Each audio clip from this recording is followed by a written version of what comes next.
Bom, pessoal, muito bom dia a todos. Vamos dar início, então, a mais uma reunião semanal. Hoje é segunda-feira, dia 16 de outubro de 2023.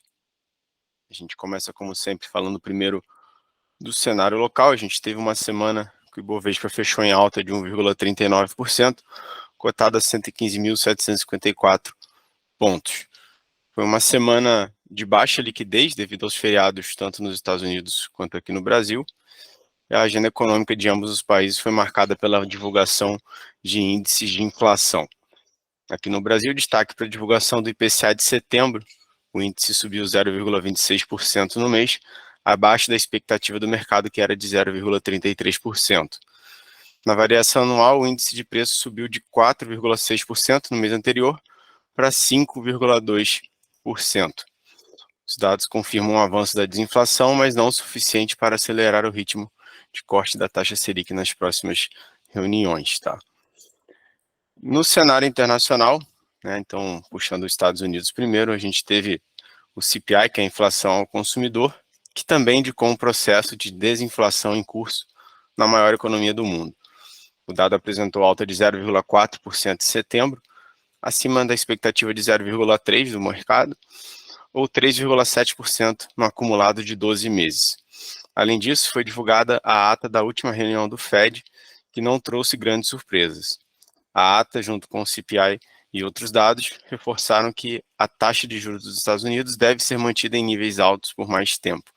Apesar disso, as taxas dos títulos americanos deram alívio, com a Treasury de 10 anos caindo 19 basis points na semana, fechando em 4,61%, o que ajudou o S&P 500 a marcar mais uma semana no campo positivo.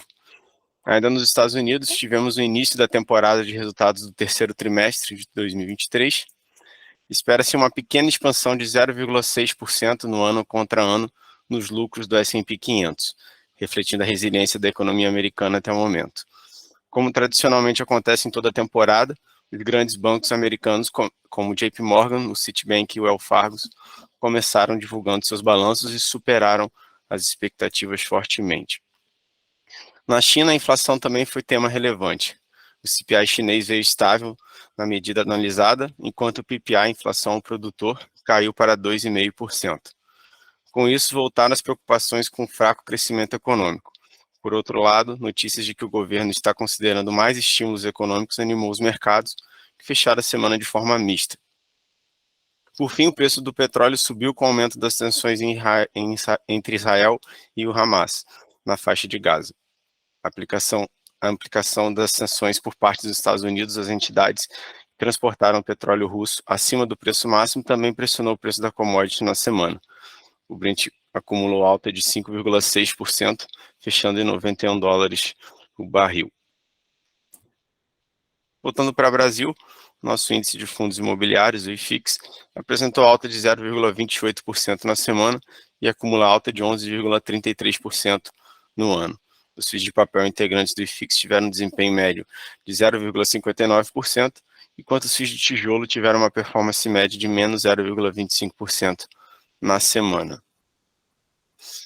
Entrando agora na parte de moedas, o dólar voltou a fechar a semana em queda frente ao real, caindo 1,27% na semana, cotado a R$ 5,08. Já o índice DXY, que representa a variação do dólar frente a uma cesta de moedas, fechou a semana em alta, com ganhos de 0,54%. E no mundo das criptos, tivemos uma semana com queda generalizada nas principais criptomoedas. O Bitcoin fechou a semana em queda de 3,22%, cotado a $26.855, enquanto o Ethereum recuou 4,53%, cotado a $1.555. No radar dos investidores, a decisão da SEC, que é a CVM dos Estados Unidos, a respeito da intervenção do processo judicial da Grayscale nos Estados Unidos, que pede a conversão do maior veículo de investimentos em Bitcoin existente no mundo em um fundo negociado em bolsa, fato visto com o potencial de dar um novo impulso às criptomoedas caso seja aprovado. Nos próximos dias devemos ter o resultado desse processo. Vou chamar agora então o Thiago Tavares para comentar um pouquinho aqui da curva de juros para a gente. Bom dia, Thiago. Bom dia, Gustavo. Bom dia, pessoal. Então, dando sequência ali, os juros futuros seguiram o movimento ali dos demais títulos públicos globais. encerraram ali a semana em queda após 3 semanas de altas consecutivas, né, com exceção ali do vértice 2025. Além da busca ali por ativo de proteção, né, na semana passada ali, disparada pela guerra no Oriente Médio, discurso de membros ali do Federal Reserve, o Fed, né, voltaram a dar força às perspectivas de que o ciclo monetário, de aperto monetário ali dos Estados Unidos pode ter chegado ao fim, né.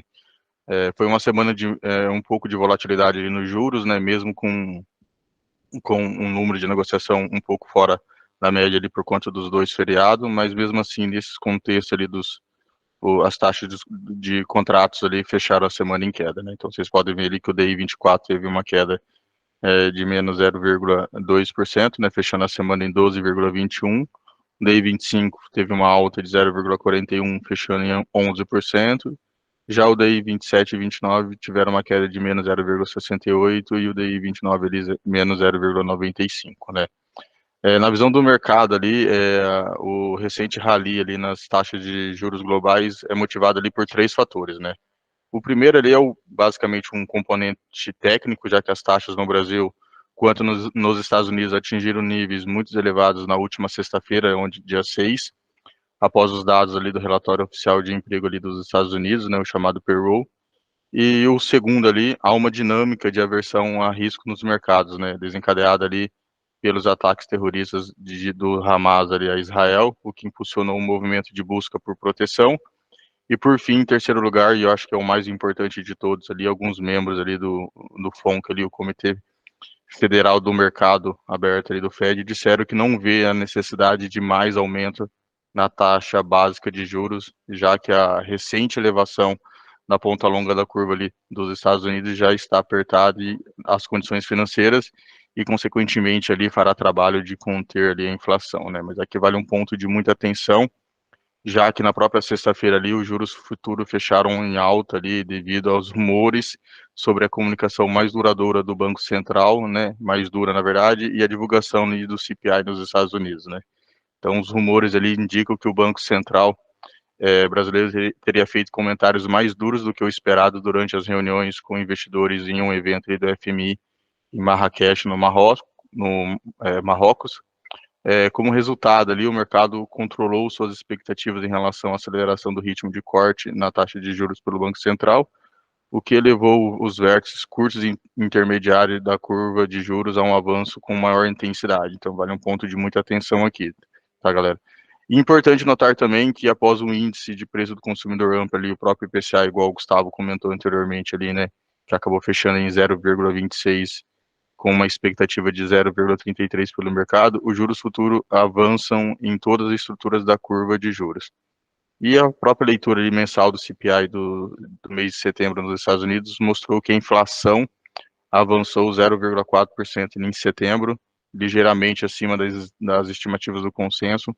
Contudo, a abertura dos dados tão pouco exibiu uma dinâmica ali muito saudável e de preço, o que fez com que o mercado mantenha ali aberta a possibilidade de novas altas de juros pelo Fed na reunião de novembro. Então, com isso ali, os juros acabou tendo esse aumento ali na sexta-feira. E o mercado internacional está com uma volatilidade um pouco acima do normal, e isso ocorre porque as informações recebidas nos Estados Unidos têm variado, né? Em um momento ali ouvimos que não há aumento na taxa de juros e na outra as autoridades dos Estados Unidos indicam que pode ser necessário aumentar as taxas para controlar a inflação.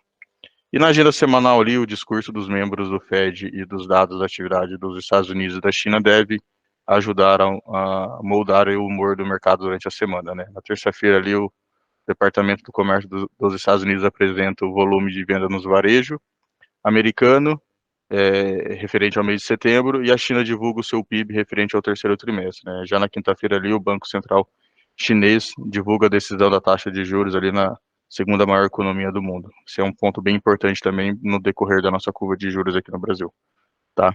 Obrigado, Gustavo.